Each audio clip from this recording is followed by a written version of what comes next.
पाने से जो सुख होता है उससे भी अधिक सुखी रहेंगे। आज हमारे स्वामी की इच्छा है, आज हम भूखे रहे, हमें नहीं चाहिए 56 भोग। अगर हमारे स्वामी की इच्छा है नमक रोटी, वो हमारे लिए अमृत है। विश्वास करो, राजी होना सीखो अपने प्रभु के विधान में, जीवन मंगलमय हो जाएगा। ये आवश्यकताएं, ये चाह, ये वासनाएं इतनी मत बढ़ा लो कि तुम प्रभु को भूल जाओ और संसार की इस भूल भुलैया में भटक पड़ो।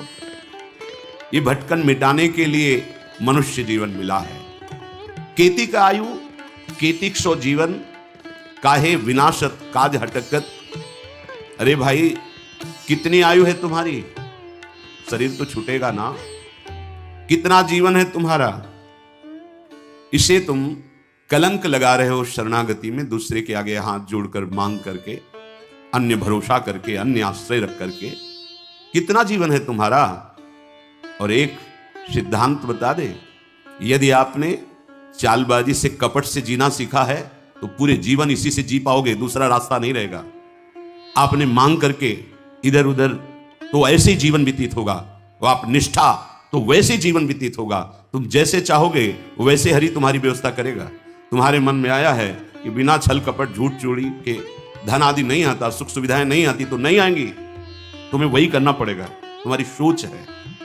अगर भरोसे पे हो गए जैसे हरि, तो आप दुख सुख के प्रभाव से रहित होकर आएंगे, दुख सुख उसके प्रभाव से रहित होकर परमानंद में निमग्न हो जाएंगे।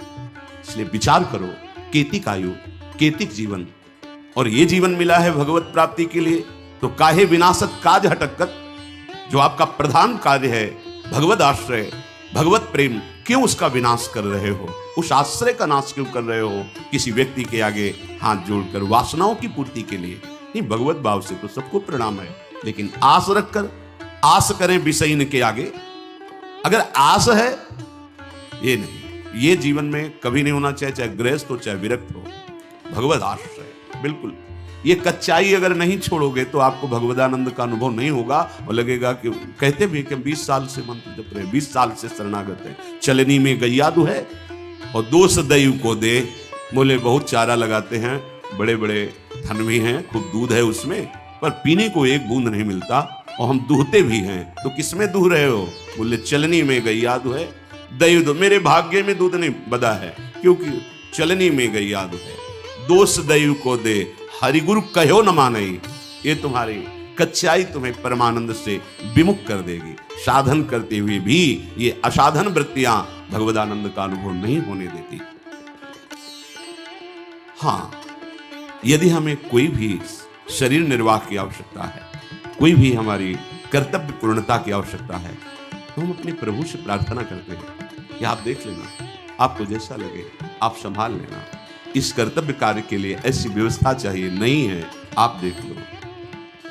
हमारे जो भी हैं, हमारे आराध्य देव हैं, जैसे गोस्वामी जी के, बने तो रघुबर ते बने, बिगड़े तो भरपूर, तुलसी औरन ते बने, ताबन बे पे दूर। हमें लगता है सबको याद होगा ये बात, सैकड़ों बार सुना तो याद होगा। तो याद होने से क्या है, जीवन में उतारिए इसको, अपने आराध्य देव से बस। वो भी थोड़ी कचाई है तब, नहीं तो कहने की भी जरूरत नहीं, वो सर्वज्ञ हैं, सर्वत्र हैं, सर्वशक्तिमान हैं। अगर वो ऐसे राजी हैं तो हम राजी हैं।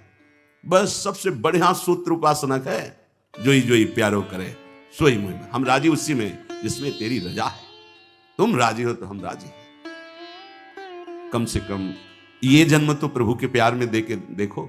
बहुतों के प्यार में जन्म के जन्म बिता दिए, एक बार हरि प्रेम में ऐसा तो करके देखो, जोई प्यारो करे सोई मुझे भावे। साकत संग अगिन लपट, लपट जरत क्यों संगति की जय। साधु सुबुद्धि समान सुसंतन, जानी के शीतल संगति की जय। एक जु काचे प्रकृति विरुद्ध, प्रकृति विरुद्ध करे तो का की जय। जे आगे के दाझे गए भज पानी में, पानी में आग लगे तो का की जय। बहुत सुंदर सेवक जी महाराज कह रहे हैं, पहले किसी भी व्यक्ति से जिससे मिलना है हमें बहुत सावधान। संग का रंग बहुत जल्दी चढ़ता है, उतरता बहुत मुश्किल से है। आसक्ति होने में देर नहीं लगती, पर आसक्ति है वो, जाने में फिर बहुत ही कष्ट होता है। आसक्ति कहीं भी आ सकती है, किसी भी वस्तु व्यक्ति स्थान से आ सकती है, लेकिन जाने में, आसक्ति छोड़ने में जन्म के जन्म व्यतीत हो रहे, नहीं छूट पा रहे। शरीर आसक्ति, भोगासक्ति, शरीर संबंधियों की आसक्ति। अगर हमें किसी व्यक्ति का संग करना है, संसार में रहना है, तो संग होंगे। हम हृदय को बचा के रखें, हृदय पर प्रभाव नहीं पड़ना चाहिए। कोई विषय है, बहिर्मुख है, भगवत विमुख है, आप व्यापारी हो, नौकरी में हो, ऑफिस में हो, तैनात है, आपको बात करना है, व्यवहार करना है, पहले बचना है तो सबसे पहले उस व्यक्ति में भगवत भाव कीजिए। व्यवहारिक जिस कर्तव्य में लगे हो ठीक उतना उत्तर दीजिए, उसको बोलने दीजिए, अंदर से नाम जपिए, आपका कोई नहीं बिगाड़ सकता। अगर आप भगवत विमुख को भगवत भाव रहित तो हो करके संग करोगे तो कह रहे हैं आग की लपट है, तुम्हारे सारे सद्गुणों को जला देगी। एक दुर्गुण आया कि उसके भाई, काका, चाचा सब आ जाते हैं। एक दोष प्रकट हो जाए, ये मानस रोगों में है, एक रोग आ जाए तो सब आ जाएंगे। बहुत सावधान। जो प्रभु का शरणागत नहीं है, अर्थात जो गुरु विमुख है, हरि विमुख है, उसे साकत कहते हैं। साकत संग अगिन्न लपट लपट जरत कृसंगति कीजिए। ये जलती हुई आग है, अगर उसको आपने अपना मित्र बना लिया, स्वीकृति कर ली कि ये हमारा प्यारा मित्र है, और वो भगवत विमुख है, नहीं जानता शास्त्र सिद्धांत, नहीं मानता भगवान को, जो नास्तिक प्रवृत्ति का है, भगवत विमुख है, ठीक है, आप व्यवहार कार्य में हैं, सूत्र समझ लो, पहले भगवत भाव करो, उसमें जितना कर्तव्य में आवश्यक है उतनी वार्ता करो, शेष उसको बोलने दो, आप नाम जप करो, बस अलग हो जाओ। तो ये उत्तम स्वभाव हुआ। जो रहीम उत्तम प्रकृति, का कर सकत कुसंग, चंदन विष व्यापत नहीं, लपटे रहत भुजंग। अगर आपने भगवत भाव नहीं किया, अगर आप नाम जप नहीं कर रहे और ऐसे विमुख का संग किया, तो ये आग का संग है, आग का। ये तुम्हारे सद्गुणों को, तुम्हारे भक्ति भाव को ये क्षीण कर देगा, क्षीण कर देगा, पक्का देखा जा रहा है, प्रकट देखा जा रहा है। आप गए और घाले, आप तो नष्ट हुआ ही, और जो उसके मित्र बने वो भी चौपट हो गए, नष्ट हो गए, परमार्थहीन हो गए। आंखों से देख लो। साकत संग, महापुरुष जन बोल, साकत संग अगिन्न लपट लपट जरत संगति कीजिए। ये लपट है, ज्वाला है, जल जाएंगे तुम्हारे सद्गुण। दूर रहो कुसंग से, जाके संग कुमति मति उपजे, करत भजन में भंग तजोरे मन, हरि विमुखन कोशम। जाके प्रिय न राम वैदेही, तजिए ताहि कोटि बैरीशम। यद्यपि परम स्नेही, परम मित्र हो, परम संबंधी हो, तो जाके प्रिय न राम वैदेही, तजिए ताहि कोटि बैरीशम। अगिन लपट लपट जरत को संगति की जाए। वो आग की तरह तुम्हारे हृदय में ऐसा उदय होगा, उसके संग का प्रभाव सब गुरु भक्ति, धाम भक्ति, नाम जब सब नष्ट हो जाएगा, बिल्कुल पक्का। बहुत सावधानी। भगवान श्री राम को बरुभल बास नरक करता था, दुष्ट संग जनि देई विधाता। भले नरक का वास मिल जाए, पर दुष्टों का संग न हो, भगवत विमुखों का संग न हो। साधु सुबुद्धि समान सुसंतन, जान के शीतल संगति की जाए। जान के कहे साधु सुबुद्धि समान, अर्थात साधु का स्वभाव क्या होगा? साधु का स्वभाव होता है, चाहे जितना कोई विपरीत परिस्थिति पैदा कर दे, भगवत विस्मरण नहीं होगा उसको। साधु की पहली पहचान। और भगवत स्मरण चल रहा है तो जय है, हर से हरि नाम जपत जय। तो ऐसे जय विजयी पुरुष के साथ रहोगे तो तुम भी विजयी हो जाओगे। काम क्रोध लोभ मोह मद मत्सर, नाना प्रकार की दोष सृष्टि करने वाली माया, ये आपके हृदय पर प्रभाव नहीं डाल पाएगी, क्योंकि वो समान समदर्शी महापुरुष होते हैं। वो सुबुद्धि, सुबुद्धि उसे कहते हैं जो भगवत यश गुणगान में मगन रहती। देव सुबुद्धि कृपा करी मोई, कोई सुगुण माला रचो। जो भगवान के सुंदर गुण लीलाएं हैं वही हमारी वाणी में चलती रहे, ऐसी हमारे हृदय में सुबुद्धि प्रकाश। देव कृपा करी बुद्धि प्रकाश, जस बरनो हरिवंश विलास। तो जो भगवत गुणगान, भगवत सिद्धांत, भगवत नाम, इसी में रमण करते वो साधु हैं। जो समान चित्त है वो साधु हैं। इनकी संगति शीतल है, परम शीतल। और विमुख की जो संगति है वो अगिन जरत लपट, मानो ज्वालामयी अग्नि भस्म कर देगी तुम्हारे सद्गुणों को, सद्भाव को। साधु सुबुद्धि समान सुसंतन जान के शीतल संगति कीजिए। किसी की संगति करने के पहले जानकारी करो। ये भगवत शरणागत है, इसकी वाणी शास्त्र सम्मत है, इसके आचरण जो आचार्य परंपरा गुरु परंपरा से है वो सेवित है, फिर संगति करो। पर यहां तो बस हम ऐसी जगह पहुंच जाए जहां हमें कोई ऐसा कुछ कर दे कि हम दुखी हो जाए, ऐसा वो हो जाओगे, वो साधु संगत से हो जाओगे। जब नाम जप करोगे, अंतःकरण पवित्र होगा तो अपने अविनाशी स्वरूप को आप जान जाओगे, अजर अमर हो जाओगे, आप परम सुखी हो जाओगे, क्योंकि परम सुख सिंधु भगवान हृदय में ही बैठे हैं। ये जो कच्ची प्रकृति वाले जन होते हैं, ये साधु समागम स्वीकार नहीं करते, शरणागत होकर के भी ऐसे लोगों के पास बैठते हैं जिससे गुरु भक्ति नष्ट हो, धाम भक्ति नष्ट हो, भजन भाव नष्ट हो। ऐसे लोगों के पास उनको रुचि होती है, ऐसे देखा गया है। परम कृपालु गुरुदेव आचार्य देव मंत्र उपदेश करके तुम्हें माया मुक्त करने, तुमने क्या दे दिया उनको?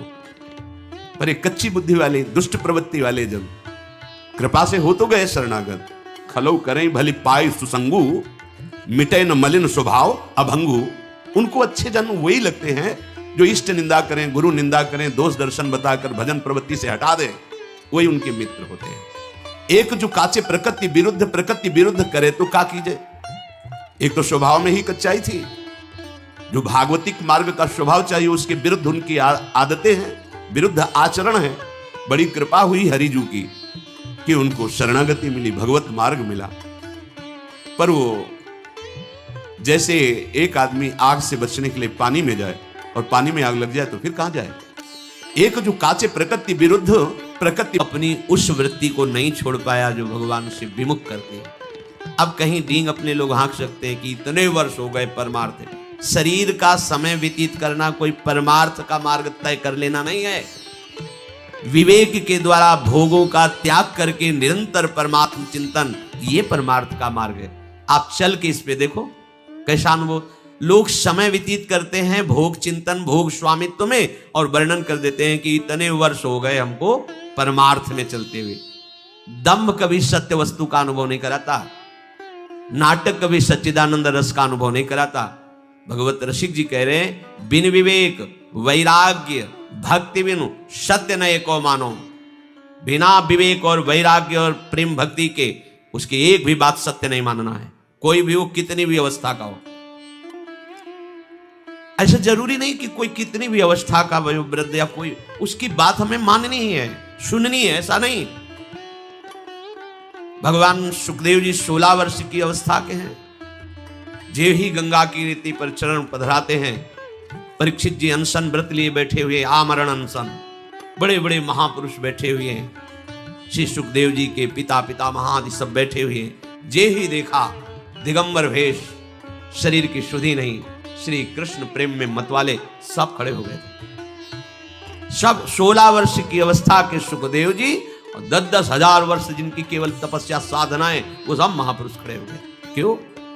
क्योंकि जन्म से ही भगवत अनुराग में दृढ़ महापुरुष, जन्म से ही माया रहित पुरुष, अंदर से ही वैराग्य। वैराग्य ज्ञान और भक्ति का आदर होता है, अवस्था का आदर नहीं होता। आप कितनी अवस्था के इसका महत्व नहीं होता। वो चांगदेव ने 1400 वर्ष की अवस्था, ज्ञानदेव जी की शरण में वो शिष्य बने। ज्ञानदेव जी नवीन अवस्था के।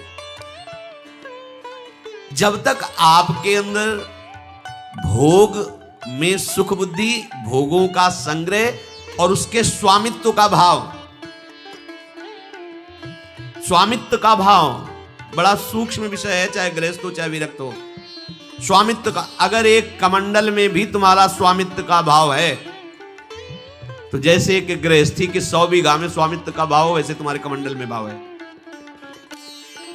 ये मेरा कमंडल प्रयोग के लिए प्रभु ने दिया, इस शरीर के प्रयोग के लिए, दिनचर्या में काम आएगा। बस मेरा शब्द केवल प्रभु के लिए है। मेरे प्रभु, मेरे तो गिरधर गोपाल, दूसरों न कोई वस्तु, ना कोई व्यक्ति, ना कोई भोग सामग्री, ना कोई पद प्रतिष्ठा, ना लोक लोकांतर, मेरे तो गिरधर गोपाल। क्या करें? देखो जो दिनचर्या बताई गई है जिससे वही तुम्हारी सिद्धि का हेतु है। भगवत अपनी कोई भी दुराग्रह वृत्ति रख के, आग्रह वृत्ति रख करके शरणागत ना हो, खाली हो जाओ। जो भी तुम्हारे अंदर है वो समर्पण के भाव में, अब जो ही कहें करें हम सोई, आयस लिए चले निज दासी, मन क्रम वचन त्रिशुद्ध सकल मत, हम श्री हित हरिवंश उपासी। मन से, वचन से, कर्म से, शरीर की चेष्टाओं से शुद्ध, अर्थात जो उपदेश मिला है उसके अनुसार चलना, उसके विपरीत चलना अशुद्ध है, उनके अनुकूल चलना शुद्ध है, आदेश है। प्रातः उठे, सबसे पहले गुरुदेव भगवान को प्रणाम करके गुरु प्रदत्त नाम मंत्र का स्मरण करें। फिर वृंदावन भूमि को प्रणाम करें, चाहे जहां हो, क्योंकि हमारा प्रेम धर्म धाम में विराजमान प्रिया प्रीतम के चरणार बिंद का सेवा सुख है। सबसे पहले हम धाम को प्रणाम करते हैं, गुरुदेव की धाम को प्रणाम करें। फिर अपनी दिनचर्या में नाम स्मरण करते हुए लगते हैं। जब स्नान कर ले रज लगाते हैं, चरणामृत लेते हैं, तिलक रचना करते हैं, फिर दिनचर्या आगे की बढ़ती है। इतना शरीर सेवी मत बन जाओ कि हर समय खान पान का ही चिंतन केवल बना रहे, जिससे प्राणों का पोषण हो, शरीर स्वस्थ रहे। ऐसी दिनचर्या बनाओ, 2 बार, 1 बार, 3 बार, जितने में तुम्हारा प्राण पोषण होता है थोड़ा थोड़ा ले, पर भगवद अर्पित करके। सेवक जी महाराज करें, इसीलिए उनकी बुद्धि कच्ची रहती है। बिना स्नान किए खाना पीना या स्नान करके सीधे केवल भोजन अर्पित करने की बात ही नहीं मन में आई। बहुत ध्यान देने योग्य, ये कच्चाई दूर हो जाएगी। अनहाई अनर्पित जाए गटकत, अगर बिना प्रभु को अर्पित किए हुए पा रहे हो तो तुम कैसे वैष्णव हो, कैसे शरणागत हो? वही तुम्हारे को बंधन में बांध देगा, अर्थात तुम्हारी बुद्धि में वही स्फुरणा होगी जो मायाकृत भोगों में आकर्षण पैदा करके तुम्हारे हृदय में तृष्णा कामना की आग लगा देगी। अगर भगवद अर्पित प्रसाद है तो इन वासनाओं को नष्ट करता है। काहे को अपनी बुद्धि को भ्रष्ट करोगे? बिना भगवद अर्पित किए हुए जो भी पाया जाता है वो पाप पाया जाता है, ऐसा संतों ने कहा है, ऐसा भगवान ने भी गीता जी में कहा है। कितना समय लगता है? बहुत सहज बात है। आपको बहुत जल्दी है तो जो पदार्थ आपके हाथ में आया है पाने के लिए, आपके सामने है, एक क्षण शांत होइए, स्मरण कीजिए आराध्य देव का, भावना कीजिए कि हमारे हृदय में भी विराजमान है, और जय हो राधा वल्लभ लाल की जय हो, प्रभु पाइए और बस पालिए, हो गया। बहुत जल्दी है तो आप कहीं ऐसी जगह जहां छवि नहीं विराजमान, ठाकुर पास नहीं, ये उपाय कीजिए। अगर घर में है, बहुत जल्दी है तो आप दृष्टि भोग लगा दीजिए। सामने गए, थाल दिखाई, 2-4 नाम लिए, प्रणाम किया, समय है विराजमान करके एक पद गाया, भावना कर रहे प्रभु पा रहे, फिर आचमन कराया। आपका जीवन भगवत समर्पित जीवन, शरणागत जीवन। फिर आप मनमानी आचरण कैसे? एक बूंद पानी भी अमनिया नहीं होना चाहिए अपनी जिह्वा में, प्रसादी ही पाना चाहिए। जल भी पाना है तो पहले लिया, राधा वल्लभ लाल की जय, अर्पित किया, फिर पिया। आस करें विषयीन के आगे, जो देखे में जोरत हाथ लटक कर। विषयी पुरुषों के आगे हाथ जोड़ते हुए, हाथ लटकाते हुए देखने को मिला। सेवक जी महाराज कह रहे, महालक्ष्मी जिनके चरणों को निरंतर सहलाती रहती हैं, चरण चापती रहती हैं, और भगवान अपने चिंतन में निमग्न रहते हैं, उधर दृष्टिपात भी नहीं करते, ऐसे प्रभु के दास कहलाकर आप अन्य विषयी पुरुषों के आगे हाथ फैलाएं। भक्त कभी ऐसा नहीं कर सकता, चाहे वो गृहस्थ हो चाहे विरक्त हो, वो भगवद आश्रित है। अगर ऐसा है तो भगवद आश्रय नहीं है, ऐसा नहीं है। जिसके हृदय में नाम चल रहा होता है वो परम धनी है। भुगतें देहि न जाचहि, पोषण भरन न चिंत कराएं। जो शरणागत जन है, जो भगवत प्रसाद से मिला, यथा लाभ संतोष सदा, काहू सो कछु न चाहोगो, आनंद लेते हैं, उसी में संतोष करते हैं। अगर जरूरत पड़ी तो उसमें से भी दूसरे को दे देते हैं, पर न जाचहि। ऐसे करना भक्तों का स्वभाव नहीं होता। ऐसे करने का मतलब है स्वामी को पहचाना नहीं। जिनकी तुम शरण में हुए उनको तुमने माना नहीं, ऐसी जरूरत ही नहीं पड़ती। भक्तन पाछे यूं फिरे जीव बछड़ा संगाए, चाहे वो गृहस्थ भक्त हो चाहे विरक्त भक्त हो। आस करें विषयीन के आगे, ऐसे करके मांगना ये ना शरणागति का लक्षण है, ना ये किसी उपासना का भाव, ये केवल वासना है, वासना। ऐसे जिस स्वामी ने पलक झपकते अनंत ब्रह्मांडों की रचना कर दी, किसी के सहयोग की जरूरत नहीं पड़ी, उन स्वामी का सेवक हो। अगर वो आज हमें भूखा रखना चाहते हैं तो हम विविध प्रकार के पदार्थों के विरुद्ध करें तो का कीजिए, जे आगे के दाझे गए भज पानी में आग लगे तो का कीजिए। वैसे ही त्रिगुणात्मिका माया का रचा हुआ स्वभाव ऐसा है जो भगवत विमुख कर रहा है। भगवान की कृपा हुई, हरिजू की कृपा हुई, सत्संग मिला, सदगुरु की प्राप्ति हुई, पर यह विपरीत स्वभाव वहां भी उनकी बात ना मानना, उनके विरुद्ध आचरण करना, उनको नीचा दिखाने की चेष्टा करना, जो तुम्हें ऊंचा उठाकर परम पद प्रदान करने के लिए उनकी अवहेलना करना। नहीं, अभय होए जो तुम्हें डराई। जो गुरुजनों से डरते हैं तो काल भी उनको डरा नहीं सकता, और जो गुरुजनों को आंख दिखाते हैं भगवान जाने उनकी क्या दुर्दशा होगी।